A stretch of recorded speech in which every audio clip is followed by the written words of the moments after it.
Hello everyone. आज हम लोग इस वीडियो में चैप्टर 4 का सेक्शन 45 कंप्लीट करेंगे। चैप्टर 4 आपका इनक्वेट ऑफेंसेस से डील करता है। इनक्वेट ऑफेंसेस वो ऑफेंसेस होते हैं जहां पर मेंसरिया तो होता है बट एक्टस रियस नहीं होता है। मेंसरिया मतलब गिल्टी इंटेंशन तो है लेकिन एक्टस रियस नहीं है।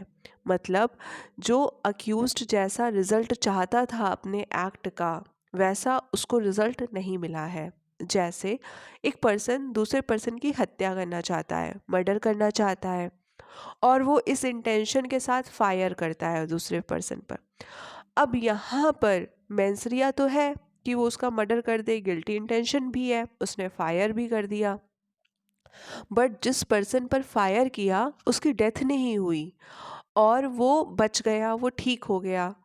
तो यहाँ पर अटेम्प्ट हो गया, मर्डर तो हुआ ही नहीं, डेथ तो कॉज हुई नहीं और सामने वाले पर्सन का इरादा क्या था, डेथ कॉज करने का। तो मेंसरिया तो था बट जैसा वो चाहता था वो हुआ ही नहीं, तो एक्टस रियस नहीं हो पाया। तो यहाँ पर इनक्वेट ऑफेंसेस की बात हो रही है जिसमें आपका अटेम्प्ट, क्रिमिनल कॉन्स्पिरेसी और अटेम्प्ट आता है। यहाँ पर मेंसरिया तो होता है बट एक्टस रियस नहीं होता है। सेक्शन 45 आपका करस्पॉन्डिंग सेक्शन है, सेक्शन 107, जो अबेटमेंट ऑफ अ थिंग की बात करता है। ये प्रोविज़न आपका प्री मेंस के दोनों ही पॉइंट ऑफ व्यू से इम्पॉर्टेंट है।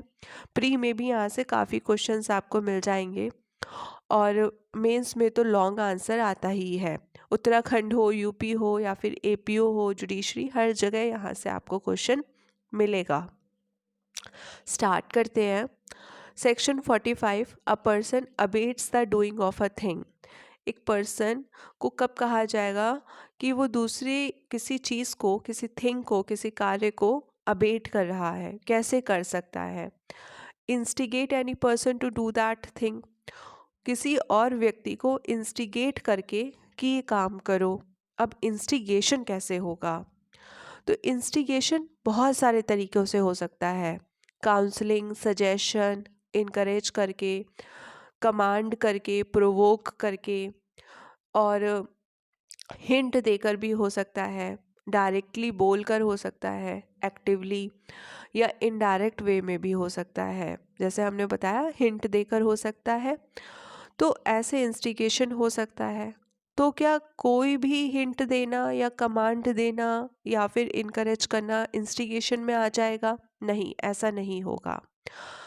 वो कमांड, वो इंस्टिगेशन, वो हिंट जो मेंसरिया के साथ दिया गया है, जो गिल्टी इंटेंशन के साथ दिया गया है, जो इस इरादे के साथ दिया गया है कि सामने वाला वो काम करे जिस चीज़ के लिए इनकरेज किया जा रहा है, इंस्टिगेट किया जा रहा है, तभी इंस्टिगेशन में आएगा। तभी उसको कहा जाएगा कि एक पर्सन ने दूसरे पर्सन को इंस्टिगेशन के ज़रिए अबेट करा है, दुष्प्रेरित करा है।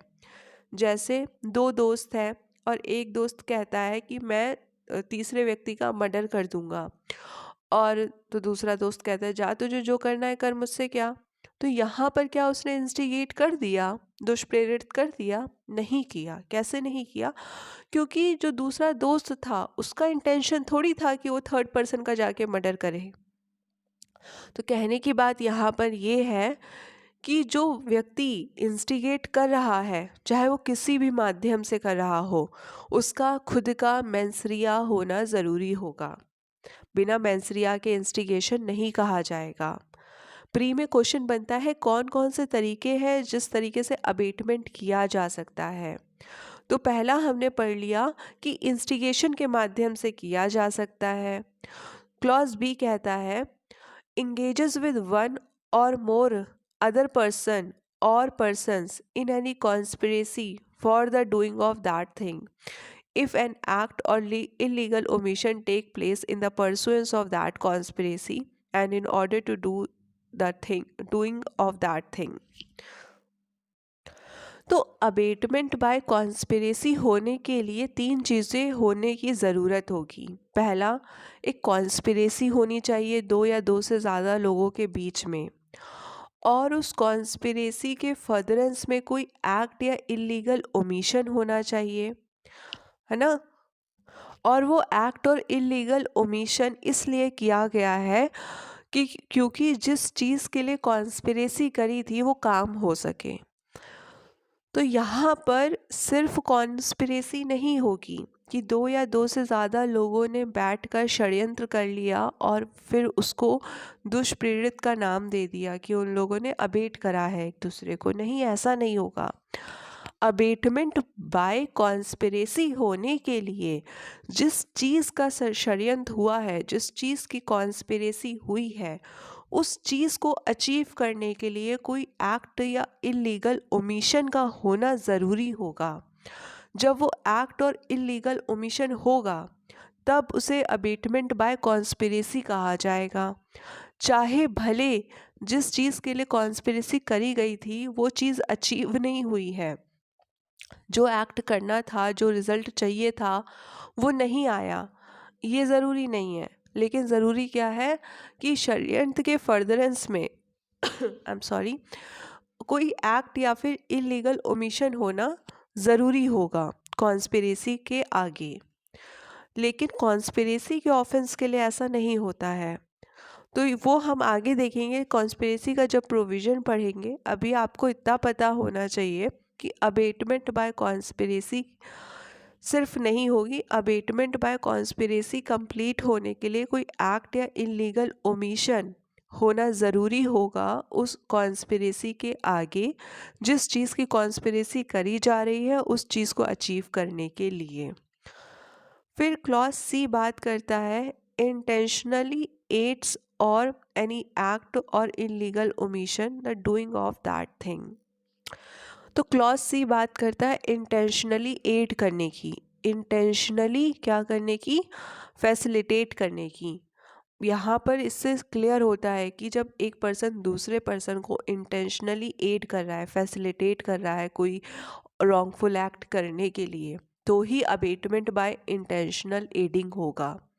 जैसे कि समझ लीजिए कि दंगा फसाद हो रहा है, कहीं पे लड़ाई हो रही है और कोई एक पर्सन दूसरे पर्सन को कोई लाठी उठाकर, कोई डंडा उठाकर दे देता है कि जैसे कि वो भी क्या करे, उसमें शामिल हो जाए। तो उसने इंटेंशनली एड करा है, इरादे के साथ फैसिलिटेट करा है कि जाओ जाके तुम भी ऐसा करो। इंटेंशन होना बहुत ज़रूरी है फैसिलिटेट करने के लिए।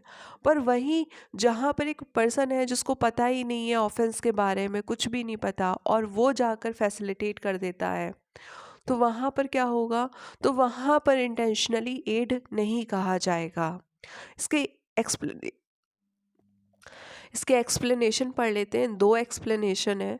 जो इसका पहला एक्सप्लेनेशन है वो आपका क्लॉज ए के साथ रीड किया जाएगा। पहला एक्सप्लेनेशन, तो यहाँ पर पहला एक्सप्लेनेशन बात करता है a person who by wilful misrepresentation और by wilful concealment of a material fact which he is bound to disclose voluntarily causes or procures or attempt to cause or procure a thing to be done is said to instigate the doing of that thing।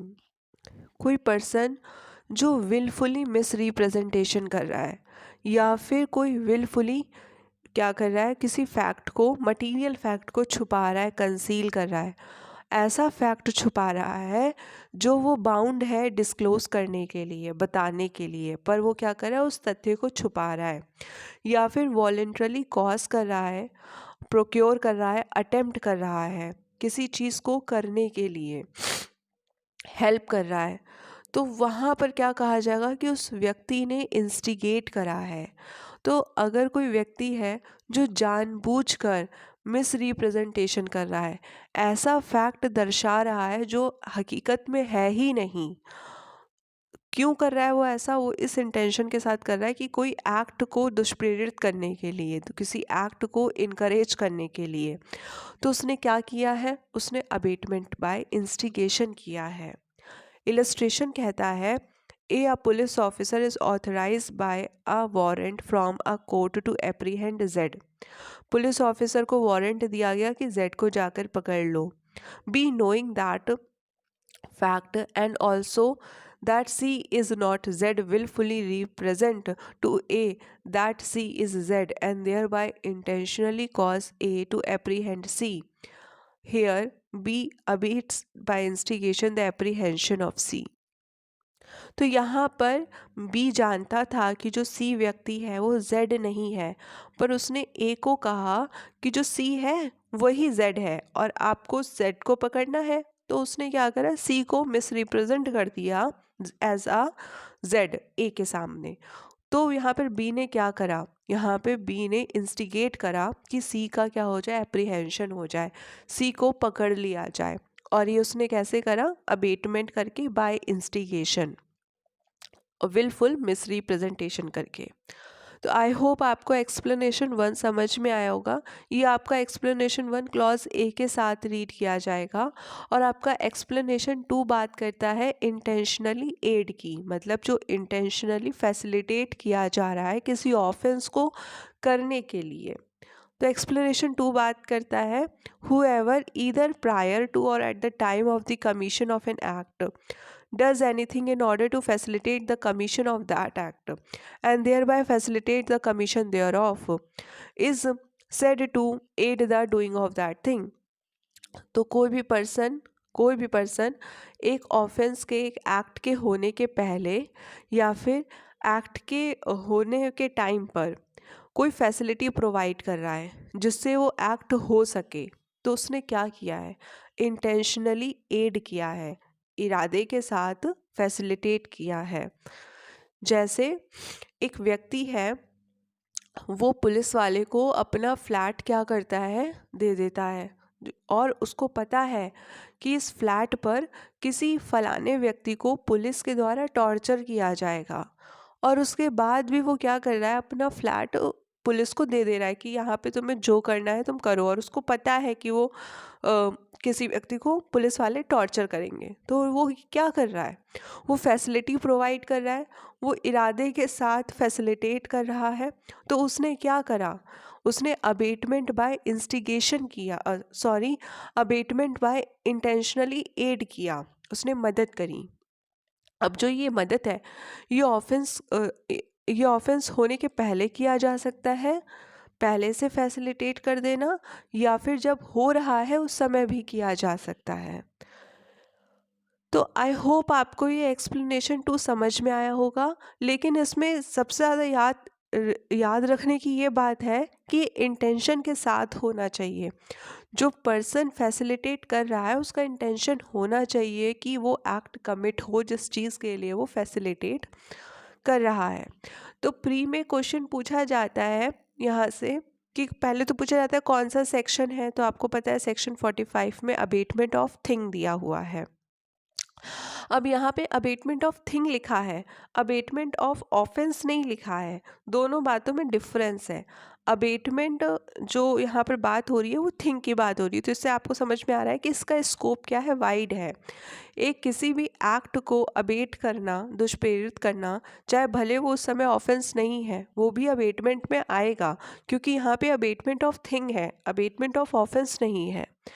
फिर आपको पता होना चाहिए कि 3 तरीके से abetment हो सकता है, abetment by instigation, abetment by conspiracy and intentionally aid करना।